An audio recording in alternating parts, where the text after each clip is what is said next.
하나님의 말씀 보겠습니다. 여호수아 13장 24절부터 28절까지 말씀.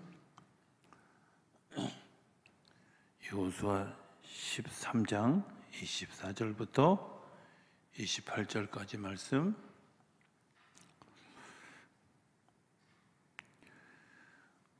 우리 교독하겠습니다. 제가 한 절 읽고 우리 성도님들이 한 절 읽고 28절은 한 목소리로 같이 읽겠습니다. 모세가 갓지파 곧 갓자손에게도 그들의 가족을 따라 더 기업을 주었으니 그들의 지역은 야셀과 길르아 모든 성읍과 암몬 자손의 땅 절반 곧 라빠 앞의 아로엘까지와 헤스본에서 라맛 미스베와 부드롬까지와 마하나임에서 드빌 지역까지와 골짜기에 있는 베타람과 벤니무라와 숫곳과 사본 곧 헤스본 왕 시온의 나라에 남은 땅 요단과 그 강가에서부터 요단 동쪽 긴네렛 바다의 끝까지라.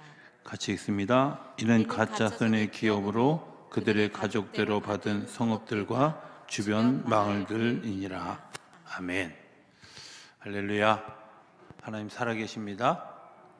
살아계신 하나님의 은혜와 평강 그리고 권능이 오늘 예배하는 저와 여러분들 그리고 영상 앞에서 예배하는 모든 분들에게 함께하게 되기를 주의 이름으로 축복합니다.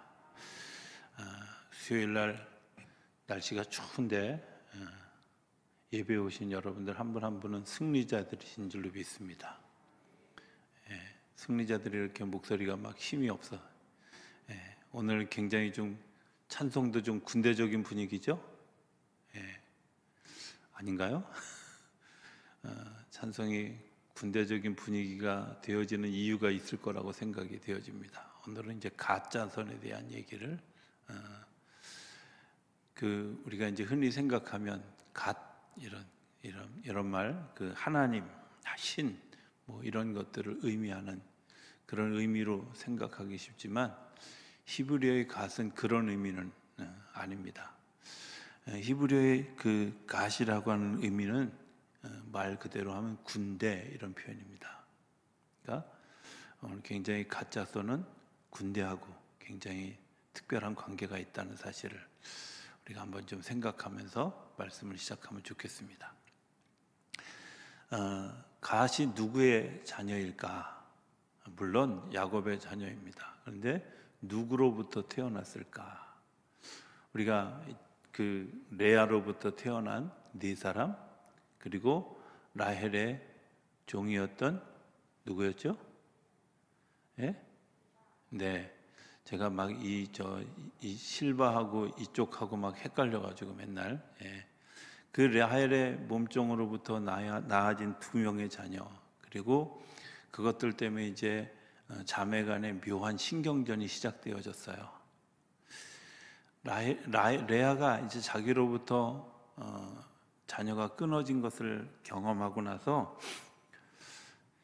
이렇게 두면 그렇지 않아도 야곱의 마음이 라헬에게로 돌아가겠다 이런 마음이 들어서 이제 라헬과 똑같은 방법으로 실바라고 하는 그런 그 여인을 자기의 몸종을 남편 야곱에게 주어서 자녀를 낳게 해요. 그런데 그 자녀가 성공해서 낳은 아들이 갓이라는 아들입니다. 역전된 거잖아요. 라헬에게 뺏겼던 주도권을 다시 찾아오는 일들, 이런 일이 일어났고 그것 때문에 너무 기뻤다. 그렇게 창세기 30장 9절부터 11절까지는 이야기해요. 그러면서 이름을 뭐라고 얘기하냐면 복되도다. 이런 복되도다. 상황을 역전시켰잖아요. 그죠? 상황을 이제 정말 그 주도권을 뺏겼던 것들을 다시 찾아오고 상황을 역전시켰을 때 그 기쁨은 내가 앞서가는 기쁨하고는 조금 더 다른 그런 그 기쁨이 있을 거라고 생각이 되어집니다. 그리고 이런 추세가 계속 이어져서 우리 자손과 또 가문이 축복의 역사가 일어날 것이다 이런 마음을 가지고 갓이라고 이름을 지었습니다. 아까도 얘기했지만 갓이라는 그 글자의 어원은 군대라는 말인데 조금 더 그 의미를 생각해 보면 뒤따르다 혹은 추적하다 이런 의미를 가지고 있어요. 추적하다, 뒤따르다. 이거는 뭔가 지금 내가 상황을 바꾸어가는, 쫓기다가 이제 그 상황을 역전시키는 그런 일들과 관계에 있다는 겁니다. 복되도다라고 하는 외침 속에는 아마 이런 것들도 포함되어져 있을 거예요. 군대처럼 왕성해지기를 바라는 그런 레아의 기도가, 그리고 그 자녀를 낳은 사람의 기도가 있을 것 같다, 이런 생각을 하게 됩니다. 자, 그러면 우리가 이제 한번 생각해 봐야 될 일이 있습니다. 하나님의 나라를 세워가는데 왜 이렇게 군대와 같은 그런 그 힘 있는 백성을 낳게 하셨을까 하는 거예요. 하나님은 분명히 사랑의 하나님인데, 사랑의 하나님이 사랑하시면 되지 왜 싸워야 돼? 왜 군대가 필요 있어? 이런 생각을 해볼 수 있지 않겠어요? 그런데 우리가 이제 잘 생각해 보면 주님을 따르는 여러 가지 각도에서 보는 이미지가 있는 거예요. 이 12지파나 또 12제자는 주님께서 우리에게 하나님의 나라로 가는 길을 택하는 데 있어서 이런 사람도 있고 저런 사람도 있고 이런 유형의 사람도 있지만 그 모든 사람들이 다 연합되어져서 하나님의 나라가 세워지는 것. 그리고 반면에 12제자는 이런 유형의 사람 저런 유형의 사람들도 다 있는데 그들도 모두 구원받은 백성이 되고 하나님의 제자가 되어진다는, 예수님의 제자가 되어진다는 의미가 있어요. 우리가 생각해 보면 가룟 유다 실패한 사람이다 이렇게 생각하기 쉽지만 사실은 오는 시대에는 이렇게 예수님의 제자로서 중책을 맡고 있고 굉장히 귀한 일을 맡고 있었음에도 불구하고 결국 예수님의 마음을 몰라서 떨어져 나갈 수밖에 없는 그런 제자도 있을 수 있다 하는 사실을 기억하라는 겁니다. 이런 사람도 있고 저런 사람도 있고 이런 상황도 있고 저런 상황도 있지만 그런 것들, 그래서 12지파는 이런 이미지와 성격을 대표합니다. 흔히 이야기하는, 심리학에서 이야기하는 소위 사람의 기질을 네 가지로 나누거든요. 소위 다혈질, 담즙질, 우울질, 점액질 이렇게 나누는데 여기서 파생되어진 그런 이제 사람의 유형이 우울질과 또 다혈질이 섞여져 있는 이런 유형, 이렇게 해서 한 12가지 유형을 대표적으로 이야기합니다. 이 12은 사실은 이스라엘 사람들에게 충족하고 만족한다라는 의미를 가지고 있어요. 요한계시록에 보면 사람들이 이제 오해하는 그런 것들이 있죠. 그게 뭐냐? 천국에 들어가는 숫자가 14만 4천 명이다. 그래서 신천지인지 이쪽 동네에서는 그 14만 4천 명이 채워지면 곧 예수님이 오셔서 다시 오셔서 우리를 구원하실 것이다. 그런데 14만 4천 한 명이 됐을 때부터는 말이 달라지기 시작하더라고요. 그죠? 사실은 이 지파 공부하면서 제일 불편했던 게 뭐냐면 이 지파 공부하는데 혹시라도 저 신천지 아니야? 이런 마음을 가질까 봐. 왜 거기는 유다 지파, 레위 지파 이런 거 있잖아요. 모르시는군요. 그냥 모르는 걸 다행으로 알고. 자, 그런데 이 12 이것으로 족하다, 이것으로 충분하다 이런 의미. 그래서 12 곱하기 12 하면 얼마예요? 144명인데요. 성경에서 소위 헤아릴 수 없이 많은 수의 개념을 이야기할 때 뭐라고 얘기하냐면 천천, 만만 이렇게 얘기해요. 그래서 이스라엘 백성들이 골리앗과의 전투에서 승리하고 돌아오는, 블레셋과의 전투에서 승리하고 돌아오는 그런 길에서 이야기하죠. 사울은 천천히요, 다윗은 만만이로다 이렇게 이야기했어요. 천천이라는 숫자도 굉장히 많은, 사울이 용맹스러워서 싸워서 이겼던 그런 숫자들도 되게 많이 있지만 다윗이 이기게 했던 그런 그 숫자는 만만이다 이런 의미로, 이게 무한대로 아주 정말 많은 수의 사람. 그러니까 정리하면 이런 것들이죠. 14만 4천 명이라는 숫자는 하나님의 12지파 또 12제자들 이런 그것들이 조합되어져서 수많은 사람들, 예수님의 제자들, 예수님을 따랐던 예수님의 백성들, 하나님의 백성들, 이 사람들이 천천이고 만만이라는 의미예요. 그러니까 14만 4천 명만 구원받는다 이렇게 이야기하면 지나치게 요한계시록을 문자적으로 해석한 거예요. 하나님이 만약에 14만 4천 명만 구원한다면 14만 4천 1번째 구원받으려고 앞에 섰던 사람은 얼마나 억울하겠어요. 여러분들 그런 억울함을 아십니까? 제가 옛날에 우표 수집을 했었어요. 우표 수집을 했는데 1974년인가요? 그 유경수 여사 돌아가시고 추모 기념우표가 나오는 날이 개학날이었어요. 월요일이었는데요. 주일 저녁에 예배 끝나고 더운 여름이니까, 여름방학 끝날 때니까 그 중앙우체국 앞에 가서 이제 기다린 거예요. 내가 제일 먼저 사고 학교 가면 지각하지 않겠다 이런 계산이 서가지고 했는데 저보다 먼저 온 사람이 무지하게 많았어요. 줄 섰잖아. 근데 제 앞에서 딱 끊어진 거예요. 제가 이틀을 울고 다녔어요. 억울해서. 근데 우표 못 산 거 가지고도 그 정도인데, 만약에 있잖아요, 하나님 나라에 14만 4천 명 여기까지야. 그리고 14만 4천 1명이 됐을 때 심정 이해하죠? 하나님이 그런 하나님이 아니라는 거예요. 여러분들 기억하실 수 있게 되길 바랍니다.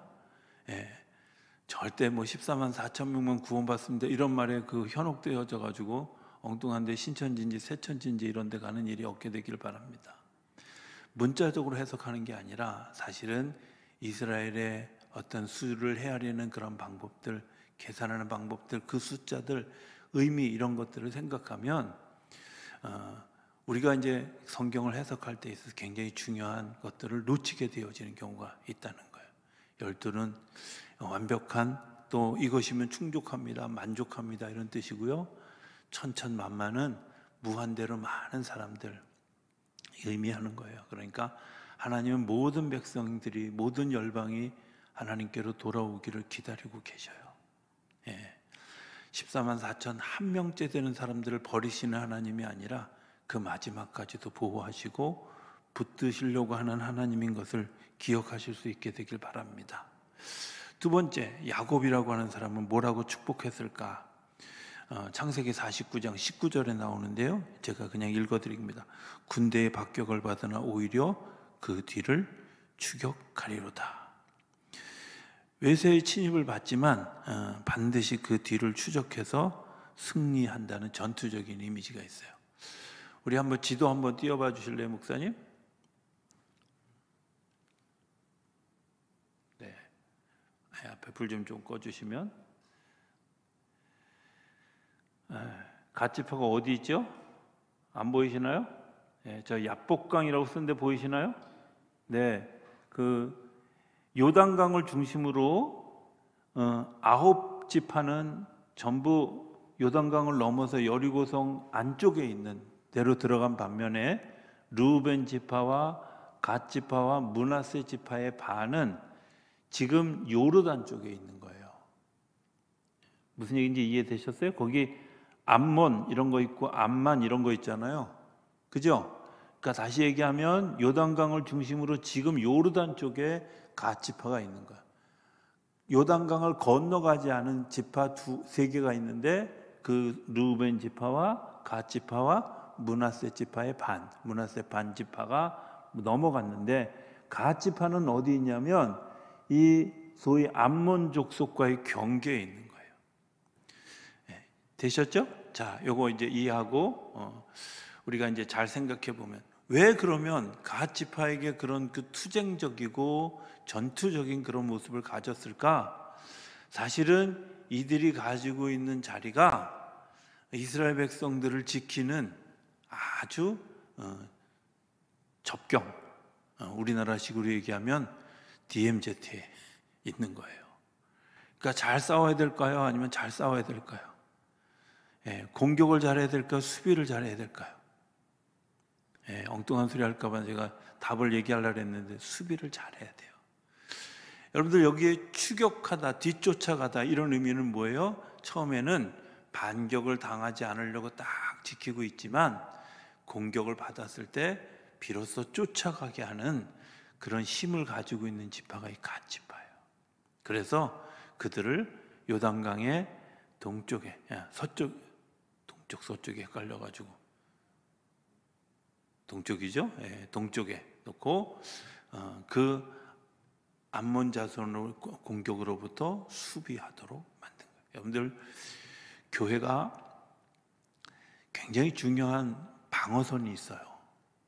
굉장히 중요한 방어선. 그 방어선은 어떤 방어선이냐면 소위 영적인 방어선이에요. 우리가 좀 기억해야 될 것이 있어요. 교회가 성장하고 교회가 건강하게 되어지는데 제일 중요한 일들이 뭘까? 그거는 당연히 기도하는 일이에요.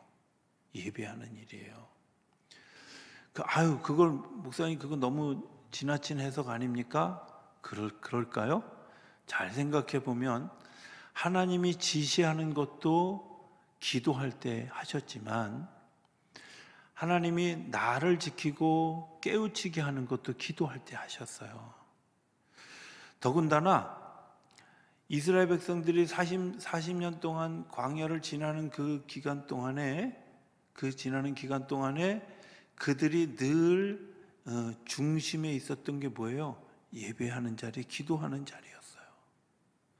그래서 그것들을 굉장히 소중하게 예수님이 사역을 하시기 전에 제일 먼저 한 일이 뭐였어요? 산에 올라가셔서 새벽 미명에 밤이 새도록 기도하는 일이었어요. 예수님이 떠나시기 전날 밤에도 뭐 했어요? 하나님 이들을 보호해 주십시오. 하나 되게 해 주십시오. 지켜 주십시오. 이렇게 기도했어요. 그러니까 기도는 교회를 지키는 굉장히 중요한 방어선이에요. 방어선이에요.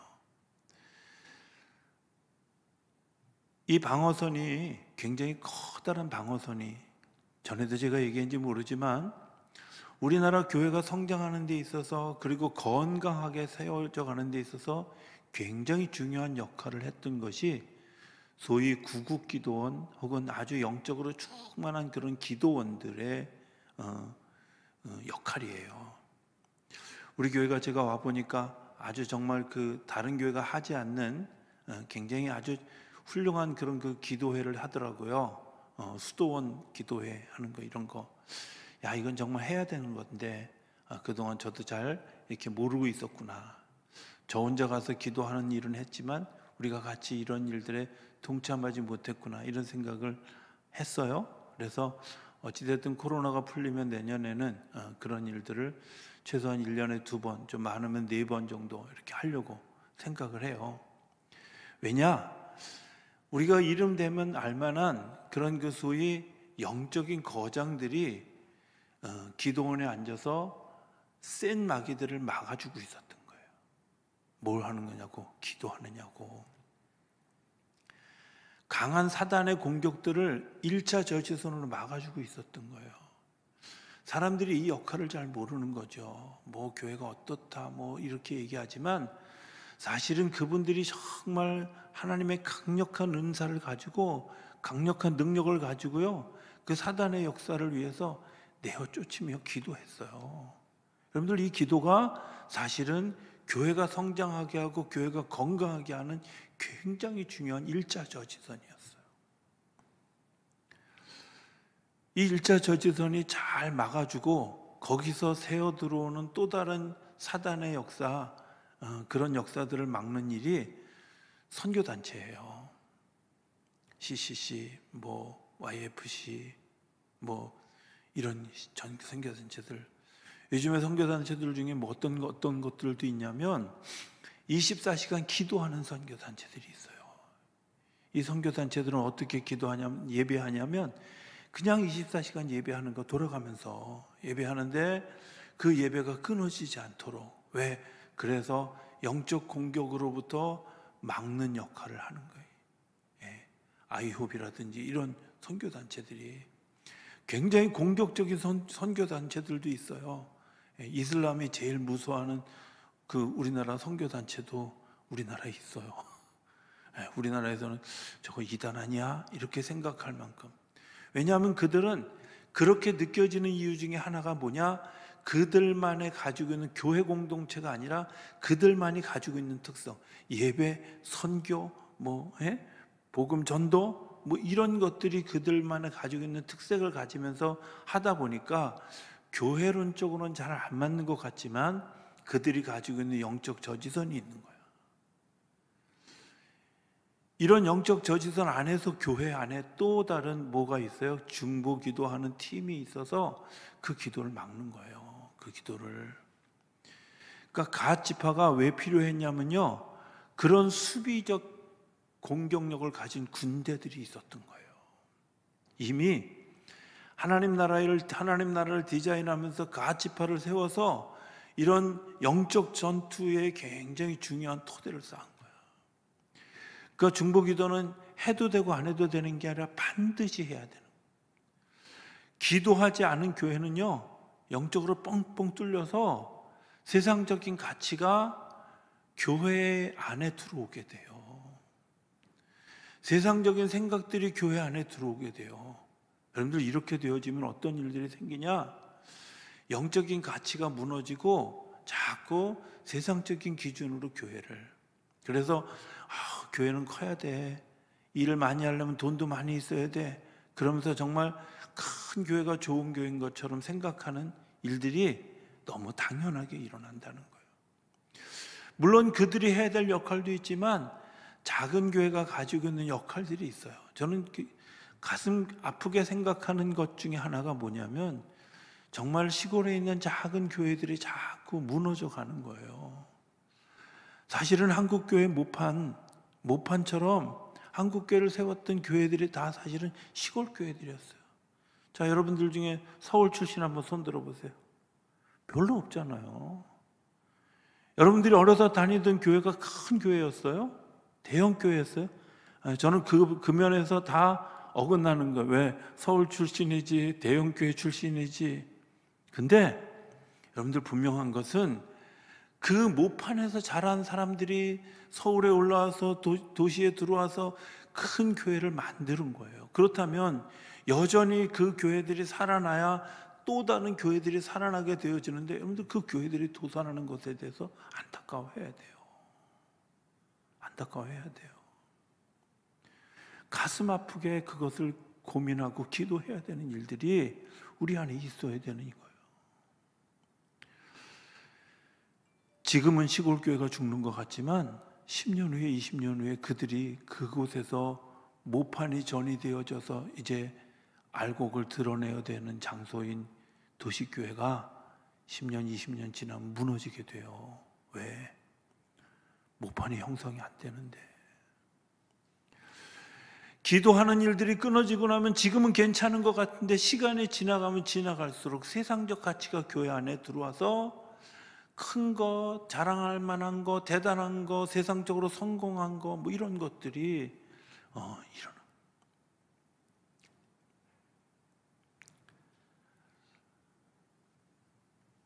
어려서 다니던 교회, 제가 아주 실망했던 일이, 제가 어려서 장로교회를 좀 다녔는데 그 장로교회에서는 장로님을 뽑는데 선거해요. 선거하는데 이제 그 장로님들이 나와서 인사를 하시는 거예요. 다 인사를 막 하면서 하는데 한 분이 뭐라 그러냐면, 제가 기도 생활 많이 하고 이런 얘기를 한 게 아니라, 우리 장로님들 중에 그 소리만 안 해서도 좀 제가 마음에 시험이 덜 들었었는데 서울대학 나온 사람이 있으면 손 들어보라고. 그분 서울대학 다녔거든요. 제일 나이도 어리고 신앙의 연조도 되게 짧고 또 장로 아들이면서도 가끔 사고도 치고 막 이랬는데 나와서 자기 학력을 자랑하고 자기가 뭐 성공한 거 자랑하고 막 이랬는데 압도적인 지지로 장로가 됐어요. 최연소로. 아유, 이 교회 내가 더 이상 다닐 교회 아니구나. 세상적으로 성공한 게 기준이 되면 곤란하잖아요.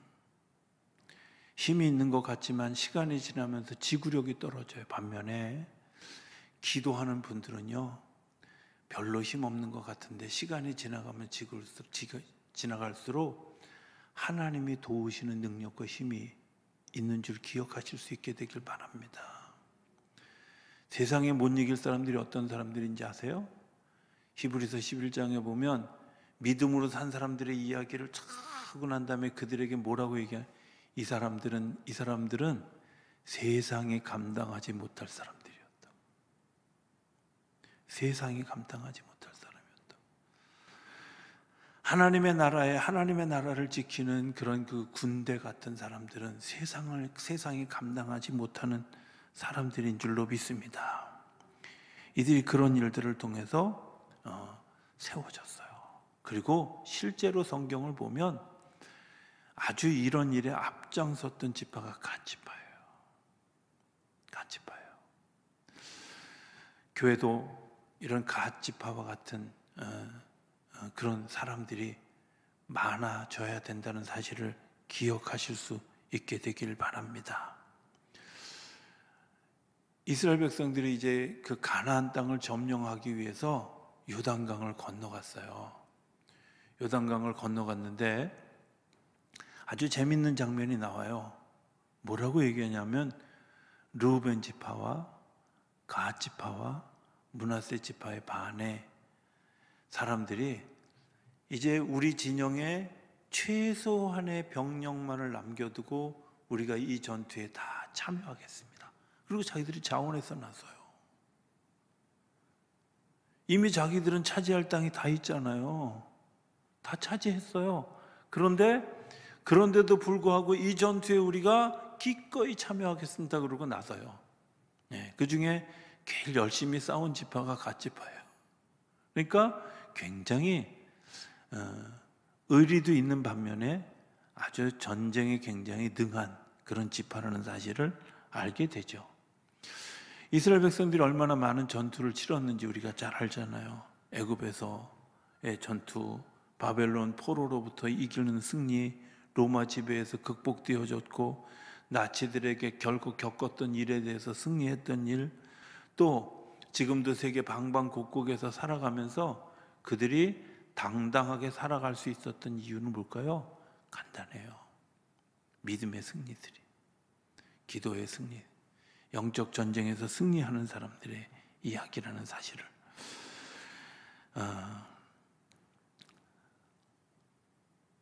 어느 그 컬럼리스트가 그 미국의 이제 기독교 신문에 썼던 글 하나를 제가 이렇게 본 적이 있습니다.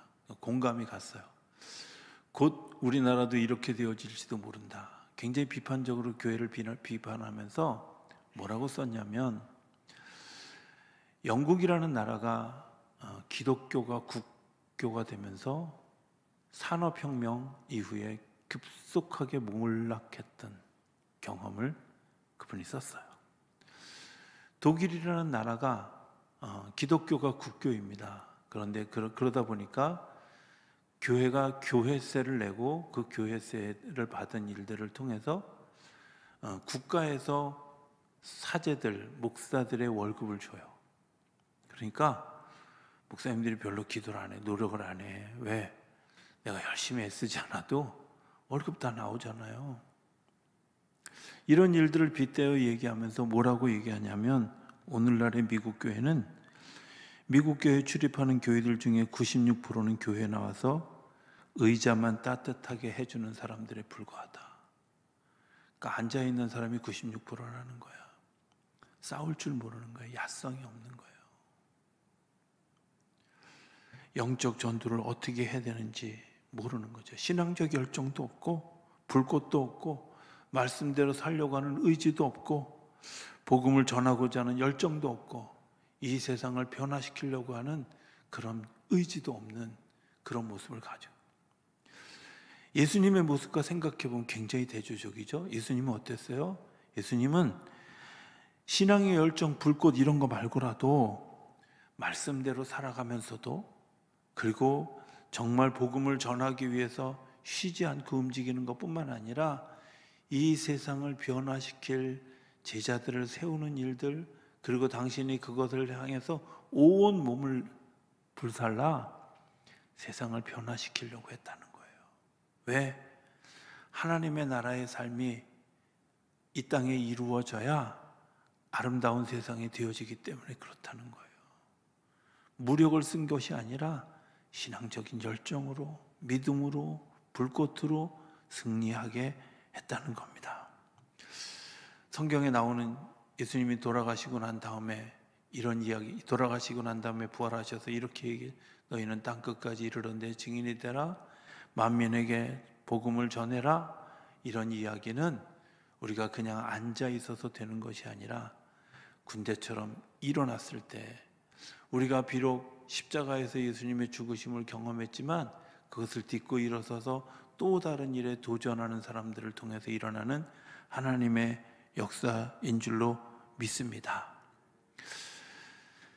이제 모세가 뭐라고 축복했을까? 신명기 33장 21절에 보면 이렇게 얘기합니다. 갓에 대하여는 일렀으되 갓을 광대하게 하시는 이에게 찬송을 부를지어다. 갓이 암사자같이 엎드리고 팔과 정수리를 찢는도다. 암사자같이 엎드려서 공격을 받으면 팔과 정수리를 찢는다는 거예요. 예. 이해하시죠? 지금까지 제가 계속 얘기했던 수비적인 그런 그 군대, 이런 목표물이 나타났을 때 그것에 대해서. 그런데 이 갓지파가 가지고 있는 또 다른 무기가 있어요. 그걸 뭐라고 얘기하냐면 갓을 광대하게 하시는 이에게 찬송을 부를지어다. 충성하는 거예요. 찬송한다는 것은 하나님을 높여드리는, 하나님께 영광을 돌려드리는 거잖아요. 충성하는 거예요. 군인의 가장 중요한 특징이 뭔지 아세요? 상명하복이에요. 충성하는 거예요. 이런 거 있어요. 전장에 전투가 벌어졌는데 지휘관의 명령을 따르지 않는 사람은 그 지휘관이 임의로 자기 부하들을 사살할 수도 있어요. 왜? 충성이 중요하기 때문에 그래요. 내가 무엇을 지킨다고 하는 데 있어서 제일 중요한 자기의 품성이 뭘까? 그거는 충성된 모습이에요. 좌로나 우로나 치우치지 아니하고 오직 하나님께만 영광을 돌려드리며 하나님의 말씀을 따르는 그런 일들, 그게 충성된 사람들, 그게 군인이 가지고 있는, 군대가 가지고 있는 굉장히 중요한 특징입니다. 보석 이야기를 하겠습니다. 이 보석은 어떤 보석이냐면 홍마도라는 보석입니다. 이제 이 보석은 우리가 굉장히 잘 아는 보석입니다. 뭐냐면 다이아몬드입니다. 다이아몬드가 셀까요? 셀까요? 예, 잘 모르시나요? 예, 다이아몬드가 강할까요? 강할까요? 예, 강해요. 다이아몬드처럼 튼튼한 보석이 없잖아요. 제사장이 기도하러 들어가면서 이 다이아몬드를 몸에 지니고 이 갓지파를 위해서 기도할 때마다 하나님, 이 지파가 강해져야 됩니다. 우리의 생명을 지키는 이 지파를 강건하게 하옵소서 기도하는 거죠. 그들의 강함을 위해서 기도하는, 그 품고 기도하는 일들을 통해서 그들과 부딪힌 사람들이 깨어지고, 이 다이아몬드로 유리를 자르는 것뿐만 아니라 금속을 자르는 일에도 사용되지요. 그래서 그 다이아몬드의 강함을 통해서 하나님의 일을 하게 하신다고 하는 것들입니다. 에스겔서 3장 9절에 보면 내 이마를 화석보다 굳은 금강석같이, 요즘에는 이렇게 하지만 옛날에는 다이아몬드같이 하였으니, 이렇게 얘기해요. 강력함의 상징입니다. 견고하다 이런 뜻입니다. 정리하겠습니다. 갓지파는 분위기를 바꾸기 위해서 레아의 몸종 실바를 통해서 태어난 첫 번째 아들 갓, 그것을 복되도다 이렇게 선포했던 그 시작부터 야곱에게서 야곱이 축복했던 것처럼 그가 이제 싸워 이기는, 모세가 축복했던 것처럼 암사자 같은, 그리고 다이아몬드 같은 아주 강한 힘을 가진 그런 일들을 통해서 믿음을 지키고 민족을 지키고 또 다른 역사를 개척해가는 일에 쓰임받았던 군대와 같은, 하나님의 나라를 세워가는 데 있어서 굉장히 중요한 그런 지파, 갓지파처럼 저는 우리 교회, 오늘날 우리 한국교회가, 우리 작전동교회가 그런 믿음을 잘 지키는 충성스러운 그러나 강한 그런 군대와 같은 그런 지파들이 세워져야 되는 줄로 믿습니다. 교회를 위해서 기도하고 목회자를 위해서 기도하고 성도들을 위해서 기도하고 하는 이 기도하는 일들이 서로 안에 세워져 갈 때 하나님께서 하나님의 나라를 세워가는 든든한 기둥이 되게 하시는 줄로 믿습니다. 그 일에 충성된 자로 이제 하나님께로 칭찬받고 기대를 받는 저와 여러분들의 삶이 되어줄 수 있게 되기를 주의 이름으로 축복합니다. 기도하겠습니다. 저희들을 사랑하시는 아버지 하나님, 갓지파에 대해서 묵상하였습니다. 이미 하나님이 주셨는데 더군다나 그것은 이제 암몬 족속과 경계에 서 있는 그런 DMZ 같은 그곳, 그때 그들이 충성스러움으로 강인함으로 그 일들을 감당했던 것 때문에 이스라엘 나라가 이제 평안한 가운데 든든히 서가게 하셨던 것을 기억합니다. 오늘도 우리 가운데 평안한 가운데 든든하게 서갈 수 있도록 갓지파의 역할을 감당하는 우리 모두를 축복하여 주옵소서. 그래서 그 복된 것들이 계속 이어져 가고 그 단단함으로 인하여서 하나님의 승리를 경험하는 일들이 우리 가운데 날마다 일어나게 하여 주시옵소서. 그 일에 충성되이 순종한 것 때문에 더 확장되어지는 복을 누리는 우리 모두가 되게 하여 주시옵소서. 예수님의 이름으로 기도드립니다. 아멘.